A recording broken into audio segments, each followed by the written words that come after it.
అశాంతిని రేకెత్తించేటటువంటి చర్యలు ఒకవైపు నడుస్తుంటే శాంతి చర్చలు జరుగుతున్నాయి అంటూ పదే పదే చెబుతున్నటువంటి వేళ ఇక్కడ ప్రజల్ని మోసం చేస్తున్నది ఒకటే. హార్ముజ్ జలసంధి దగ్గర ఆల్టర్నేటివ్ అట.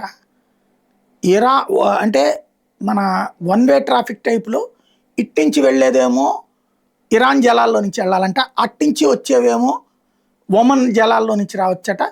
హార్ముజ్ జలసంధి దిగ్బంధాన్ని కొనసాగిస్తారట. దానికి అమెరికా, యూరప్ దేశాలు ఒప్పుకోవాలట. అక్కడ అలా నడిచే షిప్పుల దగ్గర నుండి వాటి రక్షణ కోసమని సర్వీస్ ఛార్జ్ వసూలు చేస్తారట. అందుకు ఇరాన్ని ఒప్పుచాల, ఇరానును ఒమన్ ఒప్పుకుంటాయట. ఇది వాళ్ళు పెడుతున్న ప్రపోజల్. అదే జరిగితే అమెరికా నోట్లో తుపుక్కన వస్తుంది ప్రపంచం. యుద్ధంకి ముందు ఎలాంటి ఛార్జీలు లేవు, ఇప్పుడు ఛార్జీలు తీసుకొస్తే ఎట్లాగా?